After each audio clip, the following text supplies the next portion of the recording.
Hey kiddos, if you're logging on here, you might be looking for a little bit of help or a little bit of guidance in setting up and finishing your homework for tonight. So I'm going to work through a couple of problems with you, and these are going to be really similar to the MSG notes that we took today. So if you brought your MSG home with you, get it out and kind of look back at what we did so you can connect those dots. I am actually going to start with number 6.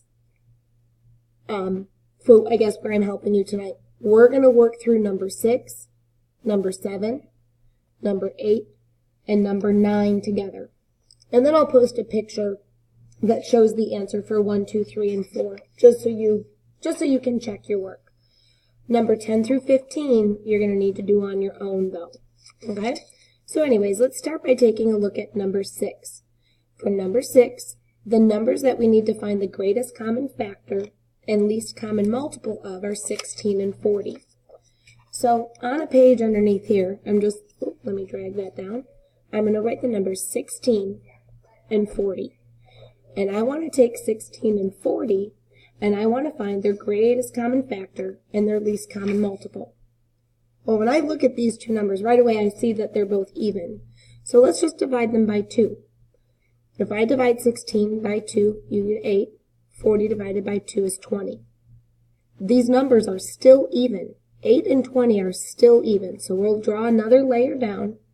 Let's factor out a 2 again. When I factor a 2 from 8, or 8 divided by 2, I get 4. 20 divided by 2 is 10. Now here, 4 and 10 are still even numbers. So I can factor out a 2 again. 4 divided by 2 is 2. 10 divided by 2 is 5. When I get down here to this very bottom layer, 2 and 5 don't share any common factors, and 2 and 5 are both prime, so I can't do anything with those numbers. Now what we did in class today is that we showed the GCF is on the left. So those 3 2's that we factor out, if we multiply those 3 2's together, we get the GCF. And for that problem here in number 6, using number 16 and 40, the GCF of those numbers is 8. Now, the LCM we can find by multiplying together all of these. Remember, the LCM is all of them. So if we kind of make it look like a big old L, I would need to multiply together the 2 and the 2 and the 2 and the 2 and the 5. So if I multiply 2 times 2, that's 4, times 2 is 8, times, I'm going to pull this 5. 8 times 5 is 40, and 40 times 2 is 80. So for those numbers, 16 and 40, the LCM is 80. Now I want to show you a neat little thing here that actually a student pointed out today.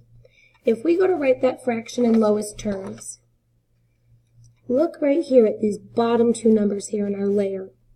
And almost draw a little slash between them like you were looking at that like a fraction. Because look, if I write the fraction 16/40 in lowest terms, I would need to divide both of them by the greatest common factor, which is 8. And when I divide 16 by 8, I'm going to get 2. And when I divide 40 by 8, I'm going to get 5, 2/5, which is the same thing that was left behind here when we did our little fraction cake thing. Now let's take a look at number 7. For number 7, I'm going to find the greatest common factor and the least common multiple of 15 and 37. So I'll go ahead and write 15 and 37, and I'm going to get ready to factor those numbers. All right, now, I know 15 is divisible by 1, 3, 5, and 15. 37, though, it's not divisible by 3, because 3 plus 7 is 10, and the sum of the digits isn't divisible by 3, so neither is the number. It's not going to be divisible by 4, or by 5, or by 6. You know what, kiddos? 37 is prime.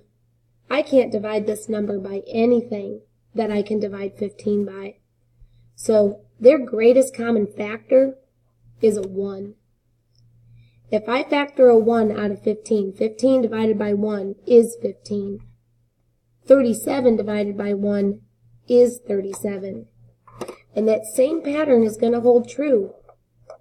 The GCF is still on the left, and the LCM is still all of them.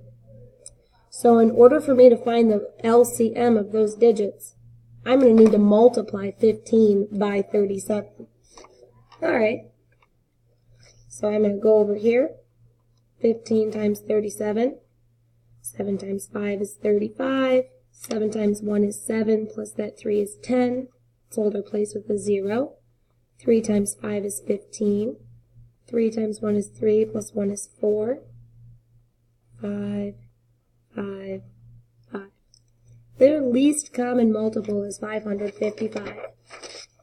And when I write that as a reduced fraction, I don't need to change it because 15/37 will be in lowest terms. Okay. So for number 7, their greatest common factor was 1. Their least common multiple was 555. And again, that 15/37 is in lowest terms. Now let's take a one where the numbers will play a little bit more nicely together. 28 and 42. So I'm going to come back here to my workspace. I'm going to write 28 and 42 and a little cake. Right away I recognize that both of these numbers are even, so I'll just cut them in half. 28 divided by 2 is 14, and 42 divided by 2 is 21. Now 14 and 21 are not both even. I can't divide them both by 3, but I do recognize that I can divide both of these numbers by 7. If I divide 14 by 7, I will get 2. If I divide 21 by 7, I will get 3. And 2 and 3 aren't going to share any common factors. So, my GCF is still on the left. My LCM, that least common multiple, I'm going to find when I multiply the product of those numbers. And when I want to write the fraction in simplest terms, I'm just going to use 2/3. So here for number 6, my GCF is going to be 2 times 7. Or I'm sorry, and that wasn't number 6, it was number 8. But 2 times 7 is 14. Now to find the least common multiple, 2 times 7 is 14, times 2 is 28. 28 times 3. 28 times 3.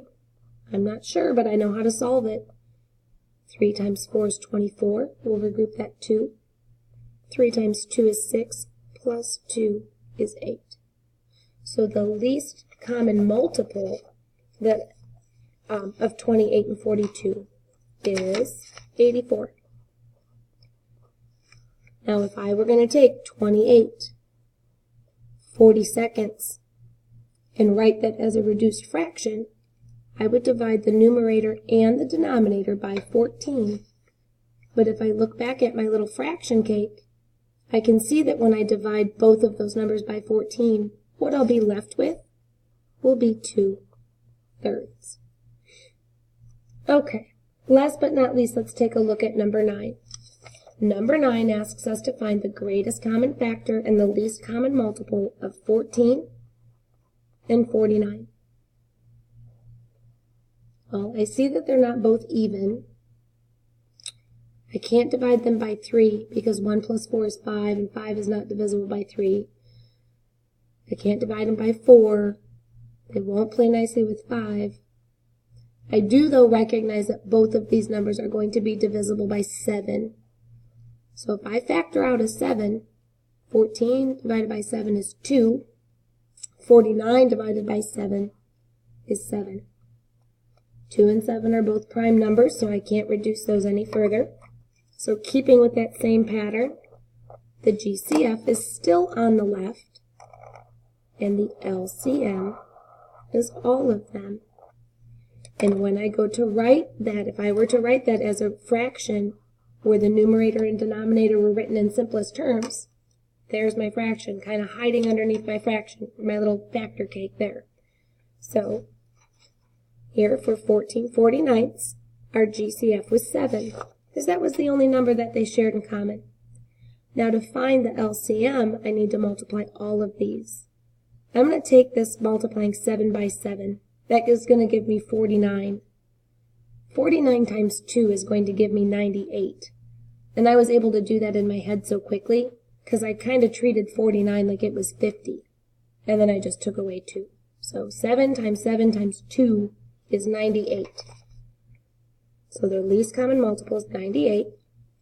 And if we were to write 14/49 as a fraction in reduced form, we would end up with 2/7 after we divided by the LCM. Anyways, hopefully doing those 4 together helped you.